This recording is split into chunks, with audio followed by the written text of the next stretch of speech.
여러분 반갑습니다. 오늘은 이 방언 문제를 조금 다른 각도에서, 즉 신학적인 문제이기도 하기 때문에 신학적인 검증, 뭐 이게 참 제목이 좀 개운하지 않습니다만은 무슨 얘기냐 하면은 신학자들은 전부 이론으로 탁상 공론과 같이 책상에서 성경책이나 혹은 역사책이나 교리나 신학적인 뭐 책이나 아니면 주석이나 뭐 이런 걸 참고하면서 방언이 이렇다 저렇다 중지되었다 뭐 지금도 있다 이렇게 이제 양론이 다 있습니다. 오히려 지금도 방언은 존재한다. 이렇게 말하는 분이 훨씬 더 많을 겁니다. 제가 볼 때도. 반면에 이제 소위 말해서 우리 기독교에서 그래도 경건하고 정통적이라고 하고 신뢰할 만한 그런 어떤 어른들 이런 분들이 어떻게 인식해 왔을까 하는 것을 조금 살펴보려고 하는데 방언을 인정하는 사람 얘기는 제가 들을 가치도 별로 없을 뿐 아니라 들어보면은 전부 다 검증도 안 해보고 현상만 보고 있다는 거예요. 현상 보면 있죠. 내가 봐도 있으니까 내가 검증하는 거 아니에요. 그러니까 그까는 아니고 크리소스톰 같은 분은 3세기에 콘스탄티노플 교회 감독이었는데 대단한 학자죠. 방언과 예언은 사도 시대로 끝났다. 어거스틴도 방언과 예언과 같은 그런 표적이 되는 어떤 은사는 사도 시대 이후에 전혀 나타나지 않았다 이렇게 말합니다. 그 이후에 루터, 칼빈 같은 분은 이 문제에 대해서 그다지 이렇다 저렇다 표시한 게 별로 없어요. 그다음에 이제 로버트 레이몬드, 리차드 게핀, 피트 마스터스 이런 분들 현대 학자들인데 표적이 되는 은사는 진작에 사도시대와 함께 중지됐다 이런 입장이고요. 캠벨 몰간, 영국이 낳은 아주 유명한 성경학자하고 목회자입니다. 이분은 방언을 두고 사탄의 마지막 구토 토악질이다. 사탄이 잘못 먹어서 토한다는 거예요. 피터 러크만이라고 침례교 계통에 꽤 유명한 분인데 이거는 은사주의자들의 광란에 불과하다 이렇게 부정적으로 말합니다. 존 메가드라고 있습니다. 더글러스 메가드 장군의 인척인데 아주 경건한 목회자죠. 이분은 방언은 한마디로 다른 불이다. 다른 불.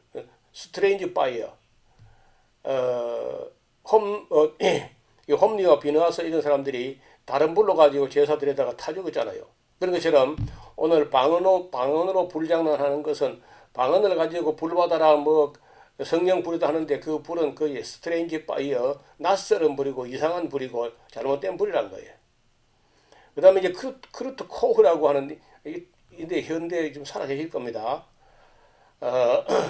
사탄의 전술 전략이라는 책을 써서 유명한 분이고 한국어로 번역도 되었습니다. 아마 이분만큼 현장에서 방언이나 예언이나 귀신 들린 사람이나 정신병자나 그런 사람을 온 세계를 다니면서 이분만큼 실제로 검증하고 또 책을 쓰고 한 사람은 제가 볼 때 별로 없어요. 이분이 최고 권위자 같아요. 학자들 중에서는 독일 사람이죠. 크루트 코흐. 사탄의 전술 전략 꼭 이 책을 사서 읽어보시기 바랍니다. 집에 있는 책을 다 팔아서라도 크루트 코흐의 사탄의 전술 전략이라는 책을 한번 읽어봐야 돼요. 그러고 나면 아마 여러분이 생각이 많이 달라질 것이고 존 메가드가 쓴 책 중에 다른 불 스트레인지 파이어라는 책도 아드 파이어가 아니고 스트레인지 파이어, 낯설은 불이다. 이상한 불이라는 거죠. 그 피터 라크만의 은사주의자들의 광란이라는 책도 읽어봐야 돼요.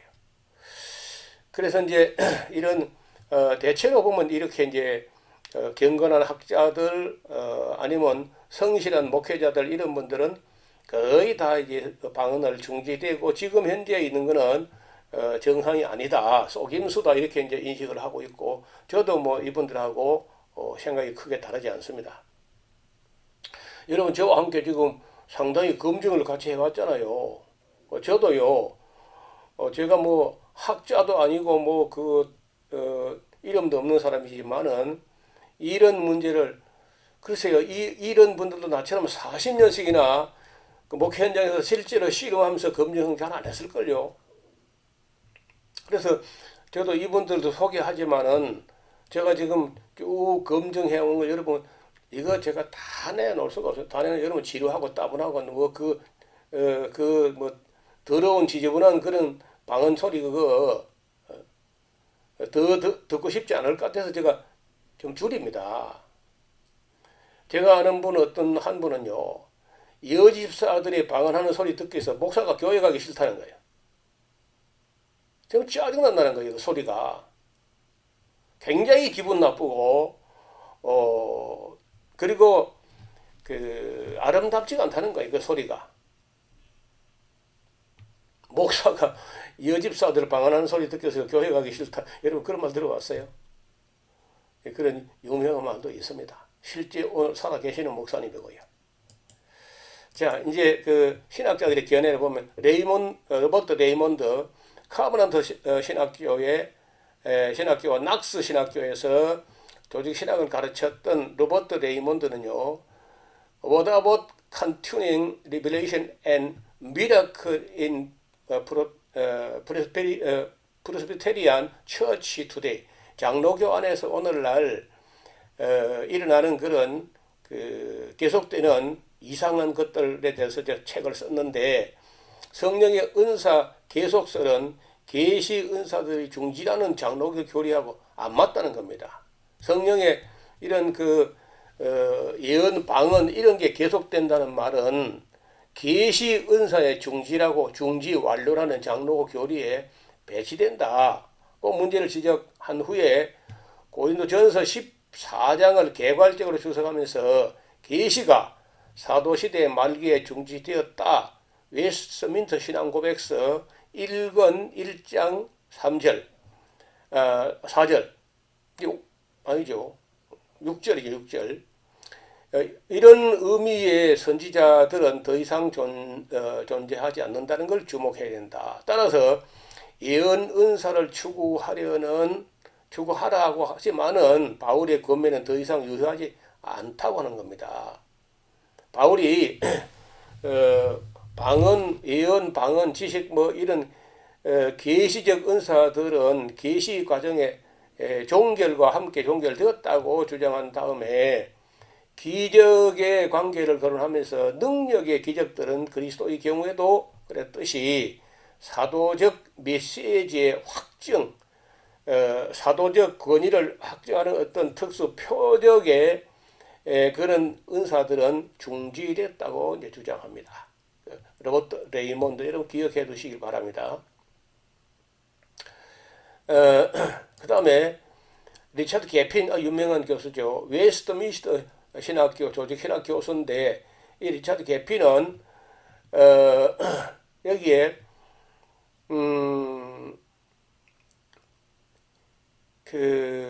프로스펙티브 온 펜테코스트라는 책에서 에베소 2장 20절 말씀을 근거하면서 교회는 사도들과 신약적 선지자들의 토대 위에 세워졌기 때문에 성령의 은사 예언은 교회 역사에 있어서 일시적이고 비계속적인 기능으로서 사도직과 함께 교회 생활에서 사라진 거라는 거죠. 그리고 그렇게 말하면서 베드로전서 4장 10절 11절의 말씀을 근거해가지고 성령의 은사들은 말씀의 은사와 행위 은사로 나누고 예언과 방언과 같은 계시 은사는 교회의 창설적 성격을 띤 사도적 그런 표적으로서의 어떤 능력인데 교회에 더 이상 존재하지 않는다고 주장합니다. 계피는 이런 원리 하에서 신유와 기타 관련된 은사들에 관해서 특히 기도에 대한 응답으로 하나님의 주권적 의지와 능력이 나타나는 것은 인정하지만 이런 은사들, 즉 사도적 표적, 뭐 예언과 아니면은 표적 중에 뭐 죽은 자를 살린다든지 방언이라든지 이런 것들은 교회 생활에서는 사라진 것이라고 보았습니다. 피터 마스터스, 런던 개혁 침례신학교의 교장인 피터 마스터스도 The Healing Epidemic이라는 책에서 카리스마적인 혼란의 시대인 요즘에 표적과 기사들은 사도들에게만 특별했고 일반적으로 주어진 것이 아니다라고 주장합니다. 다시 말하면 그런 어떤 뭐 그 병자가 기적적으로 뭐 적설에서 낫는다든지 예언과 방언과 이런 것들은 사도들에게만 특별히 나타났었고 일반 사람들에게 일반적으로 주어진 게 아니었다고 주장하는 거예요. 캠벨 몰간, 영국이나 유명한 성경학자로서 몰간은 현대교회 방언을 두고 말하기를 사탄 마귀의 마지막 토악질, 구토라고 혹평을 합니다. 피터 러크만, 아까 얘기했죠. 그 침례교도에서 매우 유명한 분인데 그 분은 말하기를 현대교회 남모는 방언은 은사주의자들의 광란이라고 합니다. 이분은 뭐 방언뿐만 아니라 예를 들어서 뭐 신사도주의에 속한 사람들 이런 사람들 전부 다 가짜라고 이렇게 혹평합니다. 존 메가더, 더글라스 메가더 장군의 친척이기도 한 존 메가더는 방언하는 사람들이 불장난은 다른 불, 스트레인지 파이어라고 이렇게 이야기를 합니다. 그 책이 있어요. 이렇게 웨스트민스터 선약 고백서에 보면요, 21장 3항에 3절인가요? 3절에 만약 소리를 내어서 기도할 때는 알려진 언어로 해야 한다로 규정해 놓았고, 즉 소리 내어 기도할 때는 일반 언어로 해야지 방언 같은 알 수 없는 그런 소리 기도해서는 안 된다는 겁니다. 공적인 기도나 여러 사람들 앞에서 기도뿐 아니라 입 밖으로 표현되는 기도를 의미하는 것으로 이해한다면은 혼자 하건 둘이 하건 간에 입으로 소리내는 기도라면은 알아들을 수 있는 말로 언어로 해야 된다는 거예요. 자, 그러면 지금은 간단하게 목회자들 이제 제일 심각하죠. 신학자들은 뭐 신학교에서 자기들이 감옥이 아니니까 내몰라라 할 수 있을지 몰라요. 그런데 목회자는 이게 자기 감옥이 아닌 게 아니죠. 목회자들이 지금 뭐 성도들에게 다 방언을 받게 했다면 이거 심각한 문제야. 제가 아는 우리 교단 목사님은 성도 수가 한 3,000명 되는데 거의 다 방언해요. 거의 다. 그 교회는 방언으로 그 교회를 그만큼 키웠어. 그런데 그가 지금 와서 야 우리 교회 방언 다 가짜입니다. 하지 맙시다. 그래 할 수 있을까요? 어려울 텐데요. 여태까지 뭐 교회 개척할 때부터 방언 막 온통 방언교로 만들어놨는데 오늘 와가지고 방언이 잘못된 것이다 하지 맙시다. 그렇게 하면 그 어떻게 되겠어요? 또 그럼 잘못된 줄 알면 그래 늦었어도 잘못됐다고 말해야 되는 거 아닌가요? 만약에 자기 입장 곤란한 것만 생각해가지고 입 닫고 그냥 다 모른 척하고 넘어가면 괜찮나요? 참 마귀가요 이 일 풀기를 굉장히 어렵게 해놨습니다. 방언을 모를 때에는 성도들은 물론 목회자들도 방언을 사모하거나 원할 수 있어요. 저도 뭐 한때는 그게 신령한 줄 알고 나도 받아봤으면 하고 뭐 소리를 내보란데 다 큰 사람이 그 헛소리를 내보려니까 그거 못하겠더라고. 그러나 검증을 통하여 방언의 실체를 알게 되면 아무도 방언을 원하지 않을 뿐 아니라 못 받은 사람들이 가슴을 쓸어내면서 내가 받았으면 큰일 날 했구나 이렇게 하거든요. 또 방언의 실체를 알면 단지 원하지 않는 정도에서 그치는 게 아니라 적극적으로 금지하려고 노력하게 될 겁니다. 지금 저와 함께 방언 퇴치 운동에 동참하는 저의 동역자들이 몇 분이 계시는데 있는 힘을 다해서 노력하고 있습니다. 그런데 이게 쉽지가 않은 거예요. 말 꺼내기도 어려워요. 자, 이유는요. 현대 교회 안에 난무하는 이상한 소리들은 성실한 검증을 통하여 방언이 아닌 것이 극명하게 드러나기 때문에 이거 그냥 넘어갈 수가 없다는 겁니다. 따라서 모든 교역자들은 주변에 방언하는 사람들의 방언을 성실하고 정직하게 그리고 철저하게 검증 먼저 해봐야 돼요. 아니면은 그 검증하는 게 너무 어려우면은요. 지금 제가 강의한 내용 이거 그 오픈 소스니까 다 공개했기 때문에 이거라도 가지고 검증을 해보세요. 목회 임상적 열매를 보는 그런 검증, 그리고 통역을 통해서 우리가 살펴보는 그런 검증, 역사적으로 교회사에 나타난 방언이 정통 교회를 통해 흘러내려왔는지 아웃사이드로 이단으로 곁다리들이 갈라져 나간 이런 사람들이 했던 것이 이거 검증해 보자고요. 그리고 신학적으로도 이제 검증을 해보고 그다음 이제 한 가지 남았거든요. 지금 제가 남은 거는 성경적으로 실제로 성경 방언을 우리가 알므로써 좀 쉽게 검증이 가능하다고 봅니다. 문제는 자 최근까지 말이죠. 목회자가 방언을 성령의 은사라고 받아야 된다고 받으면 좋은 거라고 막 이렇게 가르쳐 온 목사가 어느 날 갑자기 이를 번복하고 갑자기 방언하면 안 된다 말하기가 쉽지 않다는 거죠.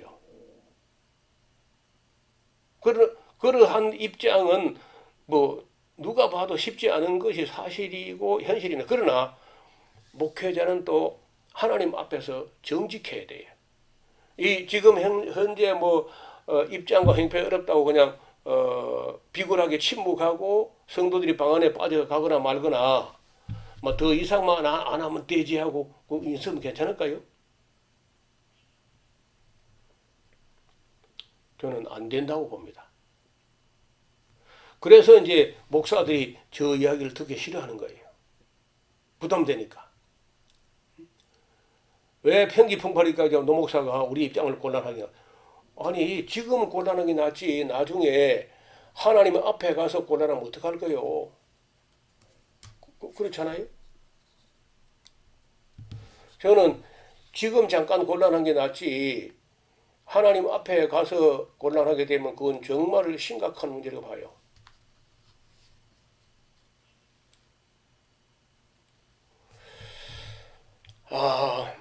네, 좀 더 봅시다. 우리 목회자들은 잠깐 후에 우리가 하던 일을 멈추고 주님 앞에 서야 합니다. 또 이 심각한 문제를 해결도 하지 않고 주님 앞으로 나아간다는 것은 두려운 일이에요. 방언의 실체를 알지 못하고 했다고 해도 책임을 면할 수는 없을 것 같아요. 하나님의 독생자의 피로 사신 교회들의 신령상의 문제를 책임지고 있는 입장이라면 이러한 문제를 성실하게 살피고 연구하고 검증하고 분별해서 방언이 잘못된 것이라고 밝혀내는 노력도 했어야 되거든요. 그것도 우리 목사들이 해야 될 의무라고. 그러나 전혀 분별하지 못했고 검증하지 않았고 맹목적으로 성도들을 이끌고 방언 귀신의 소굴로 들어갔거나 아니면 방언하는 악령이 들어올 수 있도록 교회 문을 활짝 열어주고 길을 열어주었다면 그 목사가 책임 면할 수 있겠나? 자, 분별력이 없는 성도들의 영혼을 방언 귀신에게 팔아 넘겼다면 문제는 심각하다 할 겁니다. 나 같은 사람도 교회 앞에서 방언은 잘못된 것이라고 부정하는 설교나 강의를 할 때 부담이 왜 안 되겠습니까? 저도 사람인데 또 내 강의를 들을 사람들 중에 우리 성도 중에서도 방언을 오랫동안 해온 사람이 있더라고요. 상당히 많아. 그러면은 누군가는 마음에 큰 상처를 입을 것이고 어떤 사람들은 교회를 떠날 것이고 뭐 떠나지 않다 할지라도 나하고는 화해가 어려울 것이고 막 이런 거 여러 가지 뭐 머리가 불이 날 정도로 고민이 되죠. 근데 제가 아주 뭐 정직하게 이야기했습니다. 내가 그동안에 어느 정도는 알고 있지만은 이게 너무 큰 부담 때문에 교회 앞에 성도들에게 너무 늦게 말씀드리게 된 것을 사과하고 그리고 이제 방언에 대해서 제가 할 수 있는 데까지 최선을 다해서 말씀을 드렸는데 다행히 내가 아는 대로는 그 때문에 우리 교회를 떠나거나 하는 사람은 없었던 것 같습니다. 그리고 대부분은 방언의 위험성을 방언의 잘못을 거의 인식을 하고 공감하고 내려놓았어요. 그리고 내가 가슴을 쓸어내리면서 얼마나 그때 참 어려웠는지 그때 내가 겪어봤기 때문에 여러분 목사님들의 입장을 제가 충분히 그 고민을 이해합니다. 왜 못하겠어요? 제가 사람인데. 그래도 내려놔야 돼. 그래도 말을 해야 됩니다. 정직하게 말해야 돼. 근데 말을 한다는 게 이게 한두 시간 준비해가지고 말을 못합니다. 이게 간단한 문제가 아니기 때문에 까다로운 반발이 일어나면서 교회에 큰 분란 날 수 있어요. 충분히 준비한 후에 말할 수 있습니다. 만약에 말이죠. 만약에 도저히 본인이 이 문제를 성도들 앞에 말하기 어렵다면은 저에게 연락하시고 저를 불러주시면요. 고맙게 생각하고 내가 내 차비 해가지고 어디든지 가겠습니다. 가서 단 시간이 제법 걸립니다. 짧게 해야 4시간 걸려요. 이건 지금 우리 이건 4시간 더 되잖아요. 이걸 압축하고 군소리 잔소리 다 빼고 해도 4시간 5시간 걸려요.